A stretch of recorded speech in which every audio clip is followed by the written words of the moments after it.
Hi there, I'm Mark Allbutt from ProBrand, and here's my guide to home working during the coronavirus outbreak. The government is looking to move towards phase 2 of its battle plan, which heavily involves home working. We don't quite know what the quantities of that are at the moment, but here's a guide that hopefully will help you to assess, plan and test a home working strategy for your staff.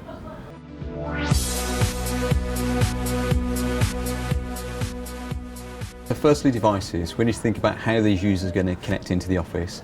If they're an existing laptop user and they've worked from home before, then that's easy. But for many organisations, the majority of the workforce don't typically work from home. So we need to think about how we're going to get them in. Now, we could buy laptops for these people, and we could configure those and get them set up, and that's great. If the time and the budget permits in doing that, fantastic.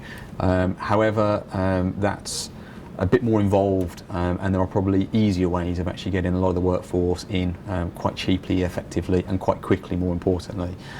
Most people have some sort of home machine that we could leverage, so they could look to use their iMac, their PC, their home laptop, whatever it is, to access the company systems and use from that. Which leads me on to the second point. So we need to think about how they're going to get into the systems. You may have data stored online in Microsoft 365, in Teams, in SharePoint, in OneDrive, etc. That's fantastic. But even if you do have that, do you want your users accessing that from their own devices? So we've got to think about security, we've got to think about data leakage and compliance there, and how all of that fits in. But most organisations aren't completely in the cloud either. So even if they've got certain things in there, it may still be that the account system or the CRM or the HR system, whatever it may be, may still need records that are on site. So we need to think about how we get them in there. There are many technologies out there that allow you to securely connect into the office using VPNs, etc. And some of these actually enable you to just simply remote control your work machine. So at that point, there is no buying a laptop for a remote user, there is no pre-configured setup that's required. All they'll simply need is an internet connection and a browser, and from that they can remote control their machine with all their familiar applications, their familiar icons, so minimum of training, if any, and they can get on and work productively, which is fantastic. One of the challenges there for companies that already have that is just making sure you've got enough licenses. Typically these things are licensed concurrently, so you may only have 10 in at one time or 20 in at one time. All of a sudden now you may need 100. So you need to just check, make sure you've got enough capacity, enough bandwidth, enough licensing to provide it for all of your users if the worst should happen. Thirdly, already mentioned partly this, but cloud. So we have the cloud resources there that can be used. You may not want to all of a sudden start using that for all home workers from a point of view of data and data leakage, especially if they're using home machines. But certainly when it comes to communication, be that meetings, video calls, audio calls or chat, there's many programs out there that can easily be downloaded and deployed to any device, phone, domestic PC, work PC, that allow people to do that.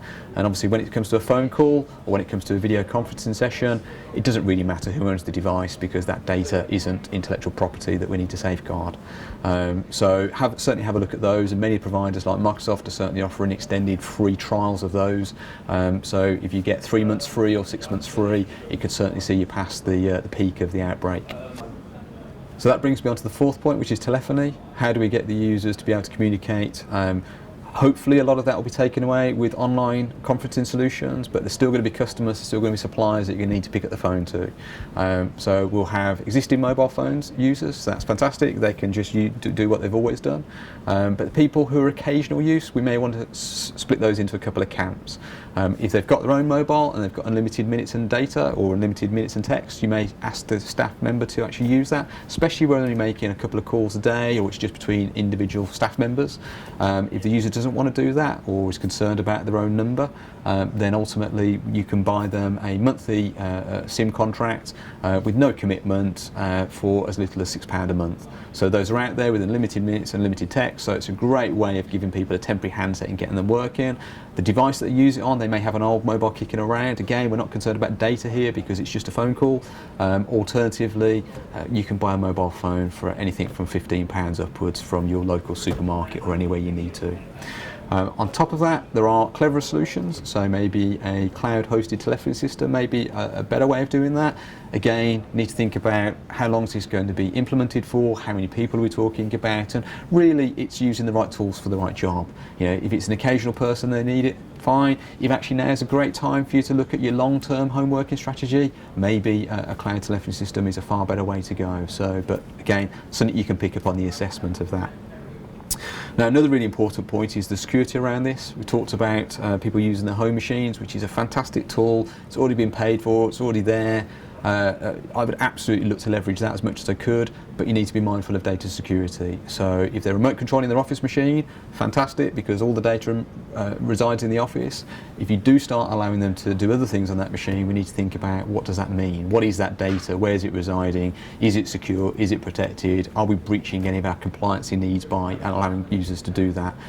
Certainly if I was dealing with sensitive patient records, you know, that's something that would be an absolute no-no. But for most businesses, allowing people just to remote control their home machine, absolutely fantastic, very cheap and effective. The other side to this, which is really outside of my role as IT, but certainly applies to home working, is thinking about the non-IT side of life. So how do users deal with other challenges? So do they need to post something? Do they need to fax something? Do they need to photocopy something? What are they doing about printing? You know, all these other things, the stationery cupboard, what happens to those? So you can sit and think about all of those things, and I suggest you do, and a lot of them will come out. But actually, you can't beat actually putting it to the test. So get a handful of remote users enabled, key people from each department, send them home to work for the day, see what happens, what can't they do, what challenges do they face, and then how do we overcome that? If somebody gets the post, what do they do with that post? Do they take a photo of it and email it on to somebody else? Or have they got to stick it back in a post box and email it, get it posted somewhere else? So again, look at all these challenges as they come through, especially if this turns into a prolonged working from home exercise. Certainly going to need to consider those things. So finally, really, we don't know how many users need to work from home, if any. Just heard today that it's been declared a pandemic, so my gut feeling is a lot of us are going to end up working from home. Make sure you've tested this en masse. Account for lots of people working from home. This isn't just one or two users now and again. You know, how does that work? How do you manage people? What's the culture like? How do you deal with it? It's certainly going to be a big sea change. I'm sure you'll all get there, and certainly with our help, you can. So we've got lots of guides on the link below.